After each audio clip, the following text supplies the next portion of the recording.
श्रावण महिन्याची चाहूल लागताच संपूर्ण भारतात एक वेगळेच भक्तिमय वातावरण निर्माण होते. काळ्या ढगांनी भरलेले आकाश, रिमझिम पाऊस, मंदिरांमधून घुमणारा घंटानाद आणि सर्वत्र ऐकू येणारा हर हर महादेव आणि बोले बमचा जयघोष जणू संपूर्ण सृष्टीच भगवान शिवाच्या भक्तीत तल्लीन झालेली असते. महाराष्ट्रातील सह्याद्रीच्या पायथ्याशी वसलेल्या एका छोट्याशा गावात माधव नावाचा एक साधा, कष्टाळू आणि श्रद्धाळू तरुण राहत होता. लहानपणापासून त्याला भगवान शिवाबद्दल अपार भक्ती होती. त्याचे वडील दरवर्षी कावड यात्रेच्या कथा सांगायचे. गंगाजल आणून भगवान शिवाच्या पिंडीवर अभिषेक करणाऱ्या भक्तांचे अनुभव ऐकताना माधवच्या मनातही एक दिवस ही पवित्र यात्रा करण्याची तीव्र इच्छा निर्माण झाली होती. परंतु घरची परिस्थिती साधी होती. शेतीवरच संसार चालत असल्याने प्रत्येक वर्षी त्याचे स्वप्न अपूर्णच राहायचे. यंदा मात्र त्याने मनाशी ठरवले, काहीही झाले तरी यावर्षी मी कावड यात्रा पूर्ण करणार. आईने त्याच्या कपाळावर कुंकवाचा टिळा लावला, आरती केली आणि म्हणाली, बाळा, कावड यात्रा ही फक्त पायी चालायची वाट नाही, ती श्रद्धा, संयम आणि सेवाभावाची परीक्षा आहे. महादेवावर विश्वास ठेव.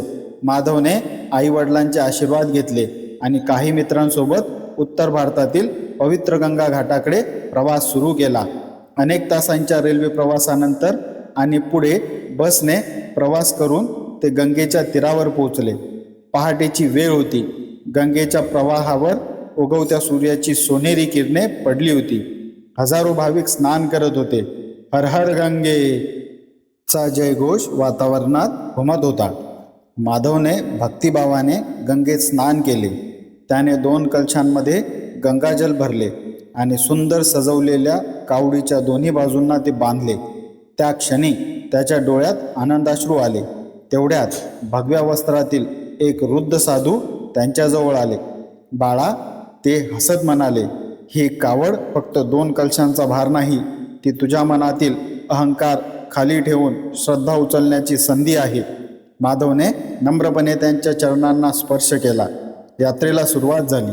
हजारो शिवभक्त एकाच दिशेने चालत होते. भगवे झेंडे वाऱ्यावर फडकत होते. प्रत्येकाच्या ओठावर शिवनाम होते. बोल बम, हर हर महादेव या घोषणांनी वातावरण दणाणून गेले होते. रस्त्याच्या दोन्ही बाजूंना ग्रामस्थांनी यात्रेकरूंसाठी मोफत पाणी, सरबत, अन्न, चहा आणि वैद्यकीय मदतीची व्यवस्था केली होती.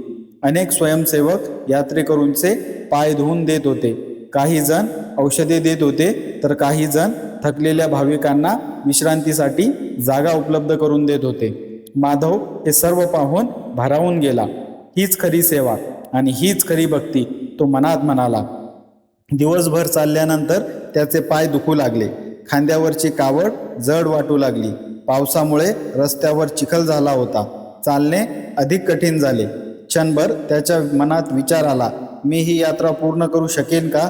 तेवढ्यात बाजूने चालणारे एक वृद्ध कावडिया हसून म्हणाले, पहिल्यांदाच आला दिसतोस?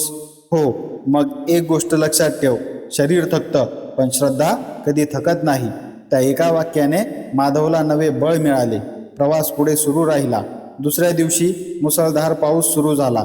एका ठिकाणी एक वृद्ध यात्रेकरू घसरून पडले. त्यांच्या हातातील कावड बाजूला गेली. माधव क्षणाचाही विलंब न करता त्यांच्या मदतीला धावला. त्याने त्यांना उभे केले, कावड उचलून दिली आणि काही अंतर त्यांच्या सोबत चालला. वृद्धांच्या डोळ्यात पाणी आले. बाळा, आज तू माझी नाही, महादेवांची सेवा केलीस. त्या शब्दांनी माधवचे मन भरून आले. त्या रात्री सर्व यात्रेकरू एका विशाल धर्मशाळेत थांबले. बाहेर पाऊस कोसळत होता. आत मात्र भक्तिभावाचे वातावरण होते. कोणी शिवभजन गात होते, कोणी महामृत्युंजय मंत्राचा जप करत होते तर काही जण ध्यानस्थ बसले होते.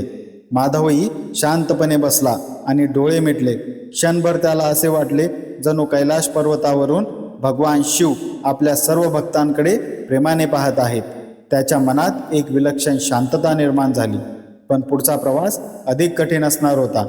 डोंगराळ रस्ता, सततचा पाऊस आणि वाढत चाललेला थकवा यांची खरी परीक्षा अजून बाकी होती. पहाटेची वेळ होती. रात्रभर कोसळलेल्या पावसाने संपूर्ण परिसर धुवून निघाला होता. डोंगरावर धुक्याची शुभ्र चादर पसरली होती. पक्ष्यांचा मंद किलबिलाट आणि दूरवरून येणारा हर हर महादेवचा जयघोष वातावरण अधिकच पवित्र करत होता. माधवने डोळे उघडले. शरीर पूर्णपणे थकले होते. पायांना फोड आले होते. खांद्यावर कावडीचे व्रण उमटले होते. पण मनात मात्र एकच विचार होता, महादेवांच्या चरणी हे गंगाजल अर्पण करायचेच. सर्व यात्रेकरूंनी शिवनामाचा जयघोष केला आणि पुन्हा प्रवासाला सुरुवात झाली. रस्ता आता अधिक कठीण होता. एका बाजूला खोल दरी, दुसऱ्या बाजूला उंच डोंगर, मधूनच पडणारा पाऊस आणि चिखलांमुळे चालणे अवघड झाले होते. तेवढ्यात समोरून काही लहान मुले आली. त्यांच्या हातात पाण्याच्या बाटल्या आणि लिंबू सरबत होते. बम भोले, पाणी प्या. त्या निष्पाप चेहऱ्यांकडे पाहून माधवच्या डोळ्यात कृतज्ञतेचे अश्रू आले. त्याला जाणवले की कावड यात्रा ही फक्त भक्तांची नसून संपूर्ण समाजाच्या सेवाभावाची यात्रा आहे. थोडे अंतर पुढे गेल्यावर अचानक एक तरुण यात्रेकरू चक्कर येऊन खाली बसला. अनेक दिवसांच्या सततच्या चालण्यामुळे तो पूर्णपणे थकला होता. माधव आणि त्याच्या मित्रांनी त्याला सावलीत बसवले, पाणी दिले आणि वैद्यकीय शिबिरापर्यंत पोहोचवले. तो तरुण हळूच म्हणाला, भाऊ, तुम्ही नसता तर कदाचित मी पुढे जाऊ शकलो नसतो. माधव हसला. आम्ही नाही, महादेवांनीच मदत केली. हे ऐकून सर्वांच्या चेहऱ्यावर समाधानाचे हास्य उमटले. यात्रा जसजशी पुढे सरकत होती तसतसा बोल बम, हर हर महादेव आणि ओम नमः शिवाय चा निनाद अधिकच घुमू लागला. शेवटी अनेक दिवसांच्या कठीण प्रवासानंतर दूरवर मंदिराचे सुवर्ण कळस दिसू लागले. क्षणभर सर्व यात्रेकरू थांबले. काहींच्या डोळ्यात आनंदाश्रू होते. काही जण जमिनीवर नतमस्तक झाले. काही जण आनंदाने नाचू लागले. माधवच्या हृदयाची धडधड वाढली. ज्या क्षणासाठी तो अनेक वर्ष वाट पाहत होता तो क्षण अखेर समोर उभा होता. मंदिराजवळ पोहोचताच घंटांचा प्रचंड नाद सुरू झाला. हर हर महादेव, बोल बम जयघोषाने संपूर्ण परिसर दुमदुमून गेला. माधवने काळजीपूर्वक कावड खाली ठेवली. त्याने दोन्ही हात जोडले, डोळे मिटले आणि मनोमन भगवान शिवांचे स्मरण केले. पुजाऱ्यांच्या मार्गदर्शनाखाली त्याने पवित्र गंगाजल शिवलिंगावर अर्पण केले. गंगाजलाच्या प्रत्येक थेंबाबरोबर त्याच्या मनातील भीती, चिंता आणि अहंकार जणू वाहून गेला. अभिषेक पूर्ण होताच त्याच्या डोळ्यातून अश्रू वाहू लागले. तो बराच वेळ शिवलिंगासमोर शांत उभा राहिला. त्याला जाणवले, महादेवांनी त्याला केवळ यात्रेचे यश दिले नव्हते तर आयुष्याकडे पाहण्याची नवी दृष्टी दिली होती. मंदिराच्या आवारात बसलेला तोच वृद्ध साधू पुन्हा त्याला दिसला. ते स्मित हास्य करत म्हणाले, आता सांग बाळा, कावड म्हणजे काय? माधव नम्रपणे म्हणाला, गुरुजी, कावड म्हणजे श्रद्धा, कावड म्हणजे सेवा, कावड म्हणजे संयम, कावड म्हणजे स्वतःवर विजय मिळवण्याची साधना. वृद्ध साधूंनी आनंदाने त्याच्या डोक्यावर हात ठेवला. आज तुझी यात्रा पूर्ण झाली नाही, आज तुझा खरा जन्म झाला. त्या शब्दांनी माधवच्या अंतकरणात विलक्षण प्रकाश पसरला. गावी परतल्यावर त्याचे भव्य स्वागत झाले. आईने आरती करून त्याला ओवाळले. वडिलांनी त्याला मिठी मारली. बाळा, यात्रा कशी झाली?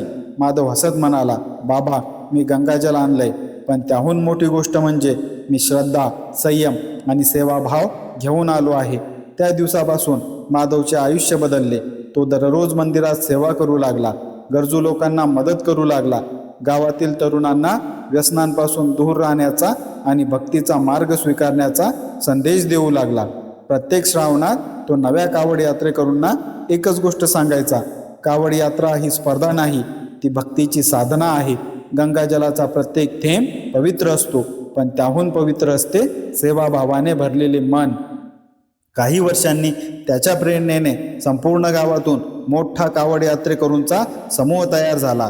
प्रत्येक वर्षी शेकडो तरुण भगवान शिवाच्या नामस्मरणात ही यात्रा करू लागले. गावात शिवभक्तीची एक सुंदर परंपरा सुरू झाली. श्रावण महिना आला की संपूर्ण गाव भगव्या रंगात न्हाऊन निघायचा. मंदिरांमध्ये रुद्राभिषेक होत, शिवभजने गायली जात आणि प्रत्येकाच्या ओठावर एकच मंत्र असायचा, ओम नमः शिवाय. आजही असे मानले जाते की श्रद्धा, नियम, संयम आणि निस्वार्थ सेवाभावाने केलेली कावड यात्रा भगवान शिवांना अत्यंत प्रिय असते. ही यात्रा शरीराला थकवते पण आत्म्याला जागृत करते.